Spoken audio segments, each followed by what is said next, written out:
UNTV News Worldwide. Yes. Salamat sa Diyos sa isa na namang pagkakataong bigyan niya sa atin sa araw na ito. Kamusta na mga kasangbahay? Kamusta na Marie? Diyan sa lugar mo sa Texas. Sana nasa mabuting kalagayan ng lahat. Time check muna tayo. 4:35 a.m. na mga kababayan. Gising-gising na. Good morning kuya. Magandang umaga sa mga kababayan natin sa Pilipinas. Yes, magandang araw Sunny at sa ating mga manonood. Ngayon naman ay magandang hapon dito sa atin sa Western Hemisphere. Yes, mabilis ang takbo ng oras dito sa lugar natin. Hapon na. Maria, at mabilis din ang takbo ng araw dahil ngayon ay araw na ng Miyerkules, October 25, 2023. Mula sa Texas, USA, ako si Marie Peñaranda. At mula naman dito sa North Hollywood sa Los Angeles, California, USA, ako si Sunny Cos. Maghahatid sa inyo ng umatikabong balita mula sa iba't ibang panig ng mundo. UNTV News Worldwide. Sa ating global headlines. Paglilikas ng Canadian citizens mula sa Israel itinigil na ng Canada. Members of the Parliament at Canadian Prime Minister Justin Trudeau target umano ng China-linked Spamouflage campaign ayon sa Global Affairs Canada. Dating empleyado ng National Security Agency umamin na guilty sa tangkang pagbebenta ng top secret information. Mild fall temperature at winter weather mararamdaman na sa Estados Unidos. Fire NATO na nalasa sa remote Western Australia. Presyo ng gas sa US patuloy ang pagbaba.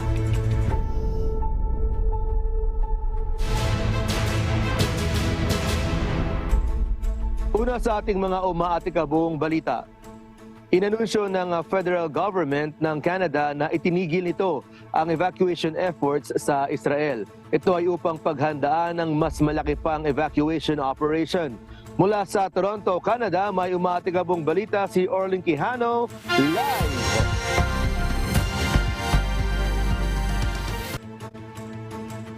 Good afternoon, Orlin. Balitaan mo nga kami ng mga kasangbahay. Bakit itinigil ng Canada ang evacuation efforts ito sa Israel?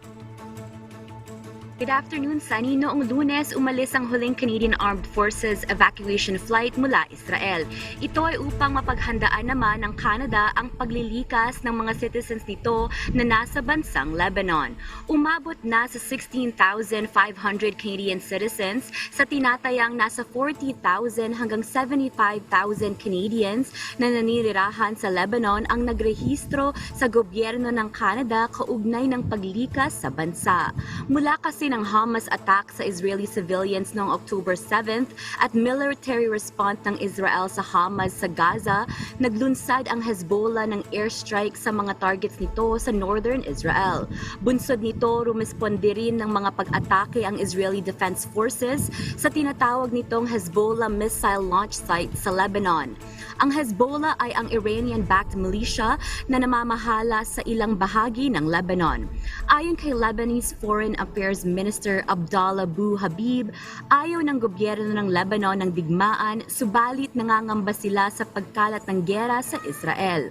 Samantala, nag-anunsyo ang Global Affairs Canada ng travel warning sa Lebanon at pinapayuhan ang publiko na wag nang maglakbay patungo sa bansa. Hinikayat rin ni Foreign Affairs Minister Melanie Joly ang Canadians na agarang lumikas sa Lebanon habang mayroon pang commercial flight options. Sa kasalukuyan, nag-deploy na ng Canadian Armed Forces sa Beirut, Lebanon at Cyprus upang paghandaan ang posibleng paglilikas sa mga Canadians. At yan ang latest update. Balik sa'yo, Sunny. Orlin, mukhang lumalaki nga ang possibility ng pagkalat ng conflicts dyan sa area ng Israel. At ang dami nagparehistro na nais na mag-evacuate mula dyan sa Lebanon papuntang Canada ulit. Kasalukuyan ba, Arne, bago itigil itong evacuation efforts ng Canada, ilan na ba ang natulungan ng Canada sa evacuation efforts dyan sa Israel? Sunny, ayon sa Global Affairs Canada, nagsagawa ito ng total of 19 evacuation flights mula sa Tel Aviv. At bago nga nila itigil yung evacuation flights, ay nakatulong sila sa approximately 1,600 Canadian citizens, permanent residents, at eligible family members upang makalikas sa Israel. Sunny? Oo, marami na pa nga silang dapat na ma-evacuate dyan. At dalangin natin na sana matapos agad itong conflict na ito dahil hindi lang naman mga Canadians ang apektado, hindi lang mga kapwa natin Pilipino dyan sa Israel dahil marami rin mga Pilipino dyan sa area na yan, Orlin, kundi syempre ang maraming mga tao din na inosente na naapektuhan itong gera na ito. Keep us updated sa mga pangyayari pa dyan sa Israel at sa Gaza area. Salamat sa iyong report, Orlin Quijano, mula naman dyan sa Toronto, Canada.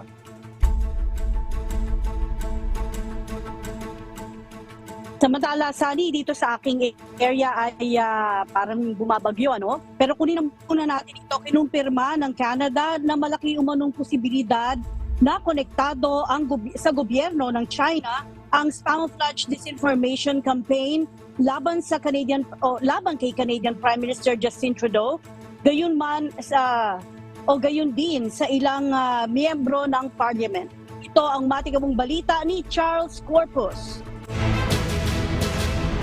Ipinahayag ng Canadian government noong Lunes na nakadetect ito na isang China-linked camouflage campaign na kinasasangkutan ng mga bot o isang software application na nagpapatakbo ng otomatikong gawain sa internet.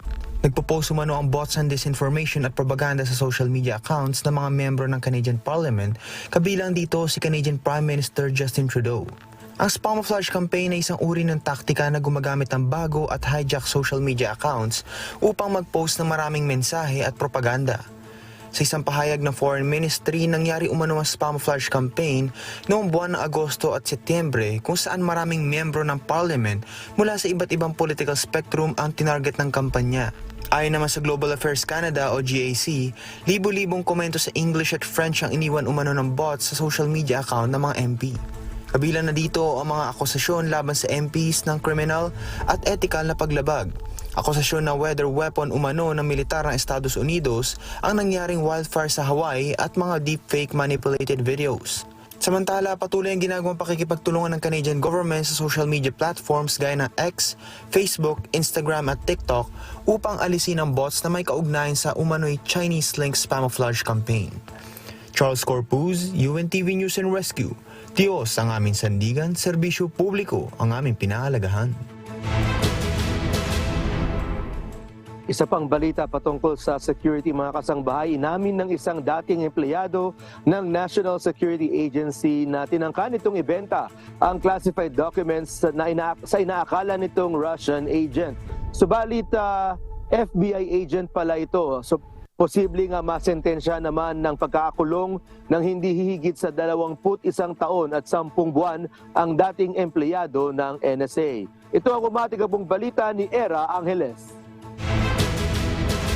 Inamin ng dating empleyado ng National Security Agency o NSA na si Jared Dalke, 31 anyos, noong Lunes, October 23, na guilty umano ito sa 6 na kaso ng pagtatangkang mag-transmit ng national defense information sa isang foreign government.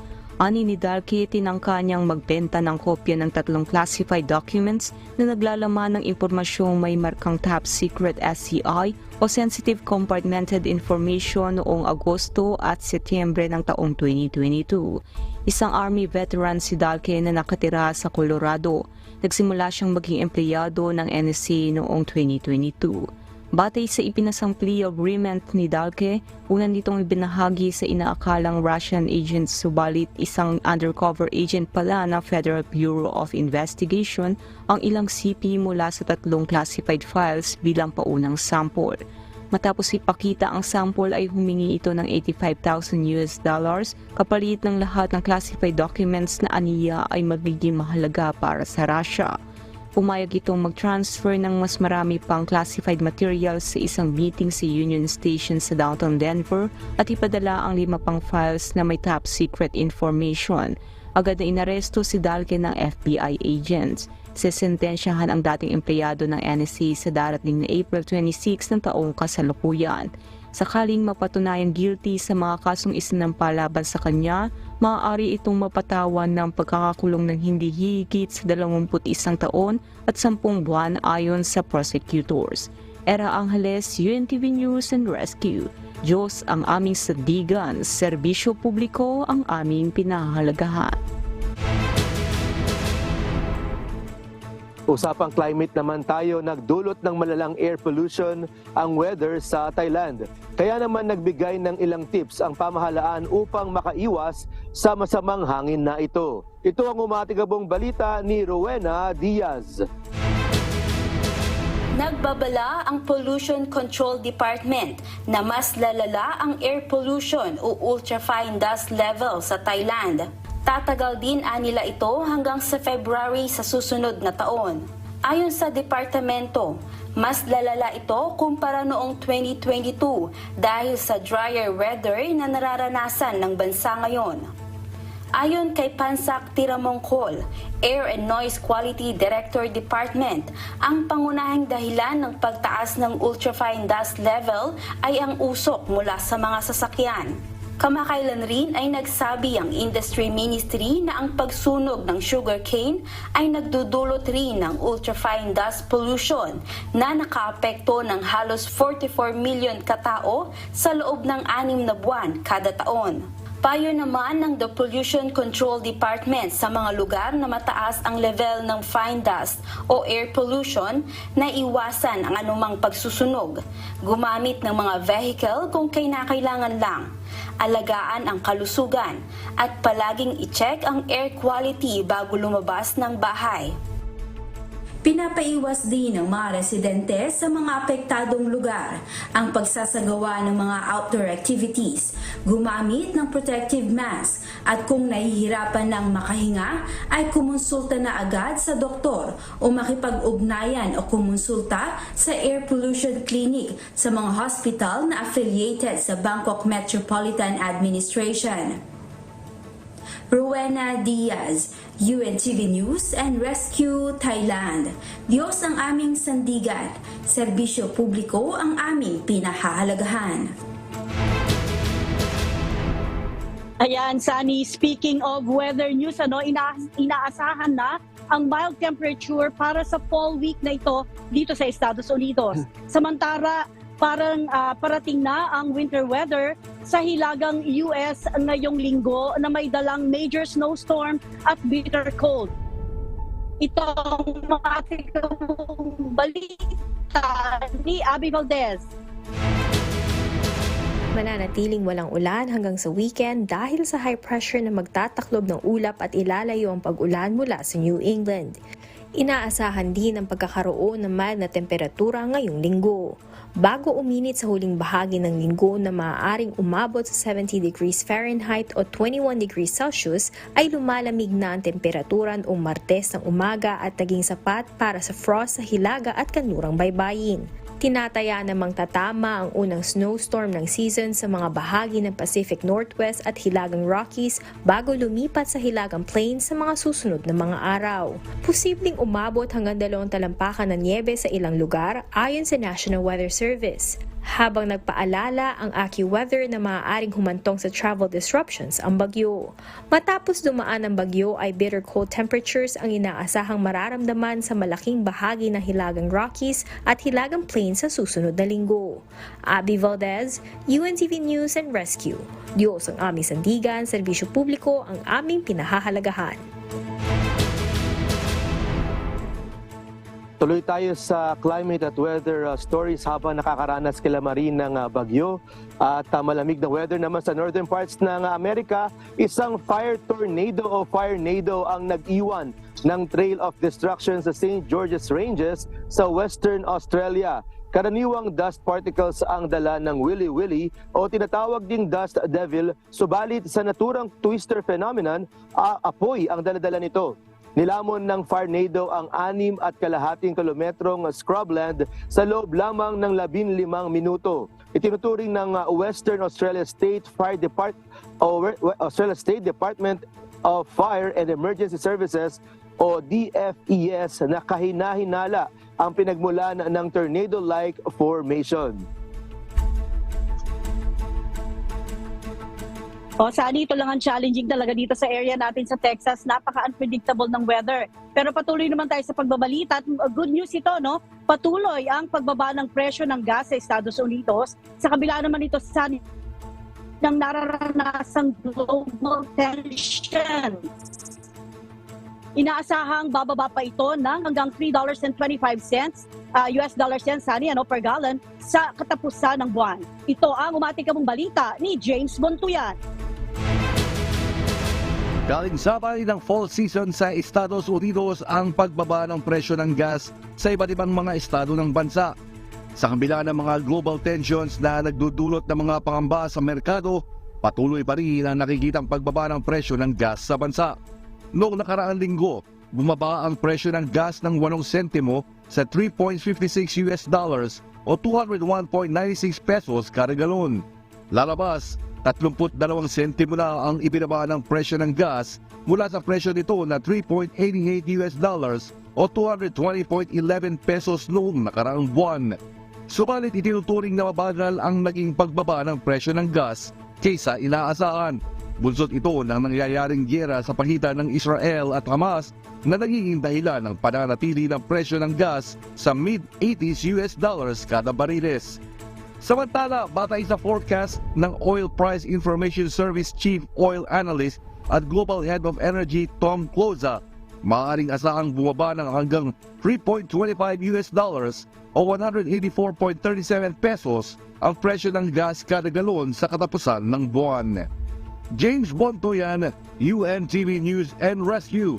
Diyos ang aming sandigan, serbisyo publiko ang aming pinahalagahan. Sa pang-isang energy story, Maria, inilabas naman sa ulat ng International Energy Agency ang makabuluhang pagsusulong ng mga bansa kaugnay ng pagpapalawak ng renewable energy at pagsusulong ng malinis na enerhiya. Ito ang umatikabong balita ni Gerald Moral. Pinuri ng International Energy Agency ang makabuluhang paglago ng clean energy at mga teknolohiya ayon sa inilabas na ulat ng Paris-based Energy Agency noong Martes, October 24. Batay sa report, ang mundo umano ay nasa hindi na mapipigilan ang paglipat tungo sa renewable energy. Inaasahang sa taong 2030, kalahati ng kuryente sa mundo ay magmumula sa renewable energy. Gayunman, ang pagpigil sa paggamit ng fossil fuel ay hindi umano nangyayari ng mabilis. Nagbabala rin ang ahensya na nananatili pa rin na napakataas ng mga emission upang maiwasan ang pagtaas ng temperatura ng higit sa key threshold nito na 1.5 degrees Celsius. Kaya naman upang matugunan ang isyong ito, kabilang sa iminungkahi sa report ng IEA ang pagbabawas ng kalahati ng pamumuhunan sa fossil fuel. Samantala, patuloy ang ginagawang pakikiisa ng mga bansa sa pagpapalawak ng renewable energy at pagsuporta sa mga consumers sa paglipat sa mga dekuryenteng sasakyan at heat pump sa halip ng mga gas boiler. Gerard Moral, UNTV News and Rescue. Diyos ang aming sandigan, serbisyo publiko ang aming pinahahalagahan.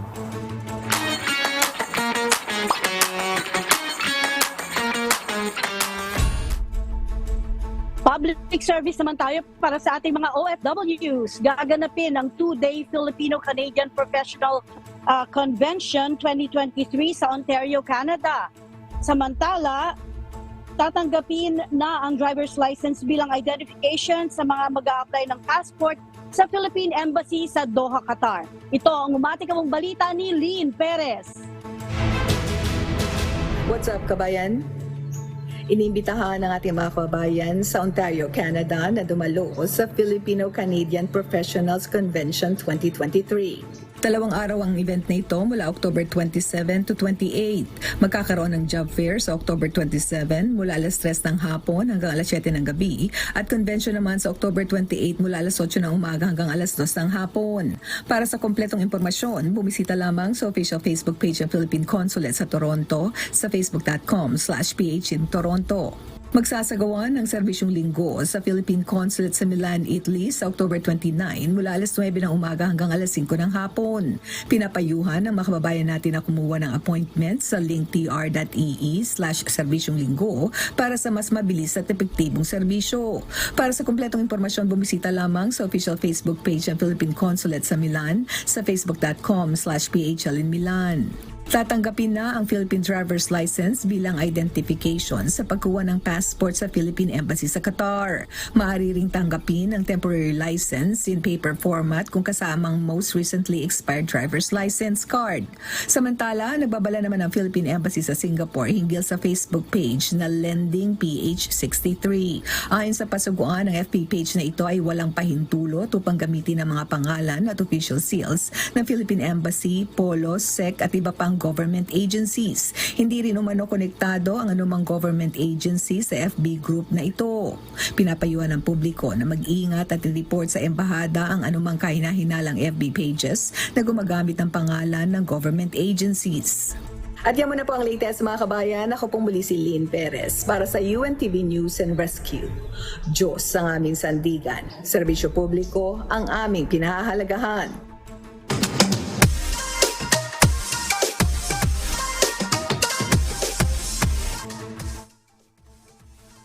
Ito naman na, umulan at umaraw, hindi natin ito makalilimutan. Ang pinakaabangan nating lahat. Sunny, pwede bang bumati? Siyempre naman, pwede. Ayan, narito ang pagbati mula sa ating kababayan. Hello po, ako po si Dexter De Jesus from Edmonton, Canada. Binabati ko po ang family ko sa Talisay, Batangas, ang De Jesus family, Amigo family, and Bayugos family ng Davao, at sa lahat po ng mga kapatid sa buong Pilipinas at sa buong mundo. Salamat po. Hello po, ako po si Rog Magno from Edmonton, Canada. Binabati ko po yung family ko sa Las Marinas, Cavite, Negros Occidental, at Hilario family, lalo na po si Junior, and Cabrera family, si Mengay dito po sa Edmonton. Salamat po sa inyo. Ayan, mauna na akong bumati sa iyo, Maria. At may listahan ulit ako rito, Maria, ng mga babatiin. Ayan, binabati natin, shout out. Siyempre, unang-una na si Brother Mike Capulong, ang mga kasama nating choir dito sa Central Los Angeles, sila Brad Alex and sis Lulu Camarce, sis Dory, sis Lolit and sis Evelyn, sila sis Irene and Brad Armin Sinca, Brad Rosauro at si Brad Matt, sila Brad Ronnie, sis Eloisa, sis Alisa at sis Ronaldine Arbis. At ganoon din ang Concepcion family, Toralba family, Romero family, Kalingasan family, Sobida family, Go at Malyari family. Kamusta sa inyong lahat? At binabati natin mga kasama nating youth ministry members dito, Marisa, LA. Sila si Spia, Danikel, Annalyn, Klein, Bettina, Gab, Bianca, Mercy, JC, si Cyrus, Angelica, Yani, Mika, Jazz, Lucas, at si JC at Vincola. At syempre, di natin makakalimutan, i-shout out Marie ang mga nanonood sa atin ngayon sa UNTV Channel 37, ang mga nakikinig sa atin sa Radyo La Verdad 1350 at sa mga nakatutok sa atin lagi, Marie, araw-araw to sa ating YouTube channel at sa Facebook page natin, sa lahat ng mga kababayan natin sa iba't ibang panig ng mundo. Andyan lagi sila Vivian Moneda, Ireneo Chamiso, at iba pang mga kababayan natin nanonood ngayon. Repoloma family, kamusta sa inyong lahat? Marie, go ahead. Ayan, Sunny, napakalakas ng hangin dito sa amin pero napakahina naman ang aking connection kaya maikli lang ang aking pagbati. Hello sa lahat ng mga nakatutok sa atin every day sa lahat ng programa ng UNTV at syempre sa aking Mia Moore na nasa trabaho. Sana nandito ka para hindi tayo lipad-lipad dito. Ayan, sige, go ahead, Sunny, at go ahead. Oo nga, talagang ganyan ng no? Pero Maria, I think hindi ka naman not complaining too much. Mas maganda na yung malamig, ano? kaya sobrang init dyan sa lugar Tama mo. yan. Sa Texas. Pero syempre, ingatan nawa ng Panginoon dyan at dahil talaga unpredictable ang weather, mga kasangbahay dyan sa lugar nila Marie sa Austin, Texas. Minsan sobrang lamig, minsan sobrang init, at minsan naman sobrang hangin. Pero tawagin na natin, kamustahin natin itong kamusta bang weather natin sa Pilipinas, lalo na partikular sa bayan ninyo dyan sa Laguna. Andyan na si Amigo Sherwin. Amigo, kamusta na? Yes, good morning, Sunny at Marie. Okay naman tayo sa awat tulong ng Panginoon. At nabanggit mo kung kamusta ang klima dito sa atin, partikular sa Laguna. Maganda naman ang panahon. Sanay naman tayo ng medyo mainit, wag lang masyadong grabe na para bang nakakasunog na. At isa pang mainit, itong painit ng painit. Itong kampanyahan at patungkol nga sa mga kandidato sa nalalapit na barangay at sangguniang kabataan election, dahil mayroon pa rin mga napaulat ng mga tumatakbong kandidato na nababarel, nasasawi, dahil nga dito. Yan nga yung hindi natin maintindihan ni Sunny at Marie, dahil ang kagustuhan daw nila maglingkod sa bayan, di ba? At magserbisyo. Pero bakit nauuwi nga sa ganyan? Nauuwi sa karahasan itong dapat payapang kampanya, at lalo na sa darating na Lunes kung saan nga isasagawa itong BSKE. Ayan. At yung kahandaan dyan ng pulis, yung seguridad, may mga lugar, probinsya na talagang nagdadagdag ng puwersa ng militar at ganoon din ng pulisya para nga masigurado na magkakaroon ng peaceful election dito sa ating bansa. At abala na rin ang COMELEC sa paghahatid ng mga election paraphernalia sa iba't ibang lugar para hanggang Biyernes o bago sumapit nga ang araw ng eleksyon ay all set na ito at walang maging aberya sa araw ng halalan. Yan po ang ilan na ating patikim, Sunny at Marie. Oo, amigo, Pero mo, amigo, military na ang hinahanda dahil pa lang yan, barangay o sangguniang kabataan election pa lang, mga military na hinahanda. Paano pa kaya pag mga matataas na posisyon ng pinaglalabanan sa Pilipinas? Pero dalangin natin ng sana ang mga manalo ay yung mga talagang genuine na maglilingkod sa ating mga kababayan sa Pilipinas at hindi yung pang sarili lang ang kanilang habol. At dito man, amigo, sa Amerika ay mainit din ang usaping politika dahil ngayong November magsisimula na ang campaign officially ng primary ng itong mga Republicans, presidential primary ng mga Republicans. Pero ganoon din, amigo, sa ikatlong linggo ay wala pa rin kaming Speaker of the House dito sa US Congress, at kaninang umaga ang majority na Republican ay nagkaroon ulit ng panibagong nominee nila para sa Speaker of the House sa ikatlong pagkakataon. Very unprecedented ito sa history ng US na ganito katagal na wala tayong US Speaker of the House, amigo. Lalo na napakadaming issues na kailangang harapin ng Amerika sa November 17, amigo. At ilang linggo na lang yan, halos 2 linggo, 3 linggo na lang yan ay nakaamba na naman ang government shutdown dito sa US kung hindi maipapasa ng US Congress ang batas ng pondo. At hindi mangyayari yan, amigo, kung wala tayong Speaker of the House dito sa Amerika. At ngayon ay balita natin na kanina lamang hindi pa rin nakikita ang posibilidad, amigo, na manalo ang nominee ng Republican para sa pagka-Speaker of the House. Yan mga aabangan din natin ng mga mainit na humahataw na balita dyan sa Pilipinas. Bakit ba nawalan? Bakit nawalan? Noong nakaraan, Speaker, Oo, amigo, 3 linggo na nakakaraan, itong Republican majority ay onti lang ang kanilang lamang kasi, amigo, sa mga Democrats. At within the Republican Party, meron silang faction din. Meron tinatawag na Freedom House Caucus ng Republicans. Ito yung mga extreme right ng Republican.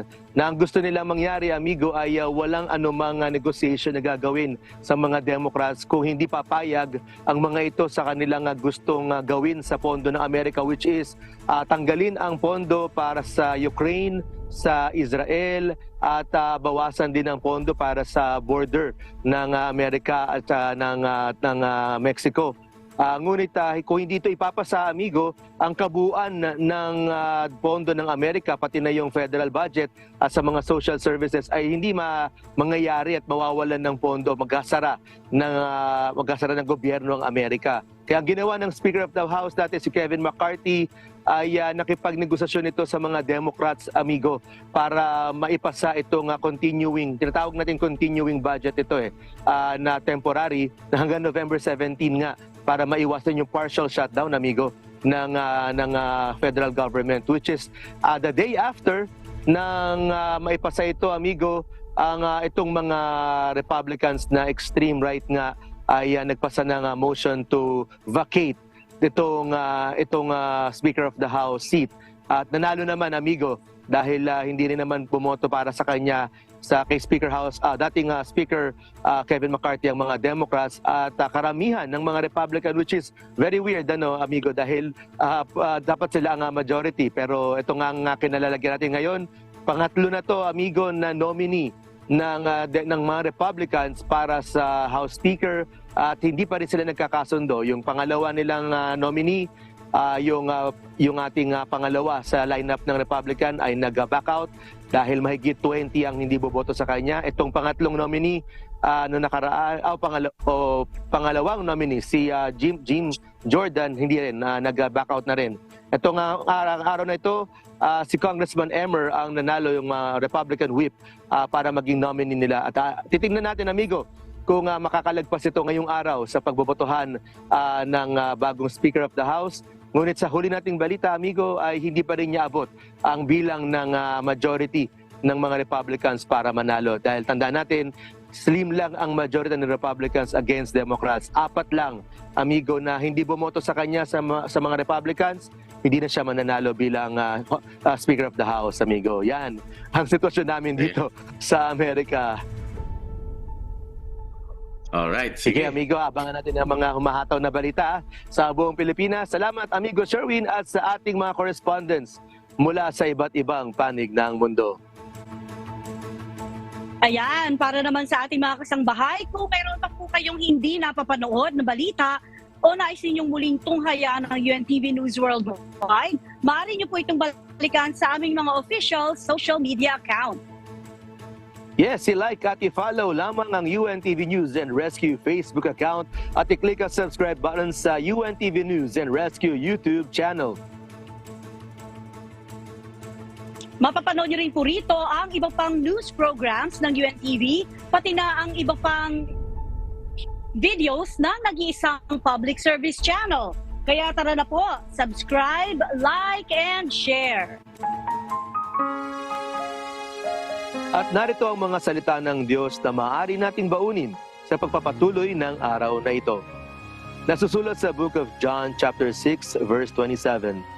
Labor not for the meat which perisheth, but for that meat which endureth unto everlasting life, which the Son of Man shall give unto you.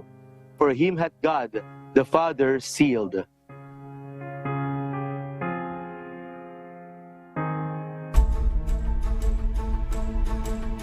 Salamat po sa Diyos sa kanyang mga salita. Napakabilis ng panahon, napakabilis ng oras, dahil yan po ang mga umatikabong balita sa iba't ibang panig ng mundo ngayong umaga ng Miyerkules, October 25, 2023 na po. Susunod na ang programang Hataw Balita Pilipinas sa UNTV at sa UNTV Radio La Verdad 1350. Mula rito sa Round Rock, Texas, USA, ako, si Marie Peñaranda.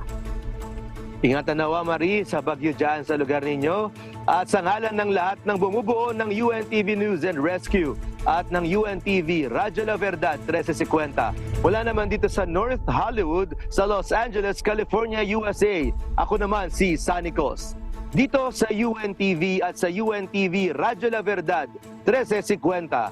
Diyos ang aming sandigan. Serbisyo publiko ang aming pinahalagahan. Milyong salamat po sa Diyos.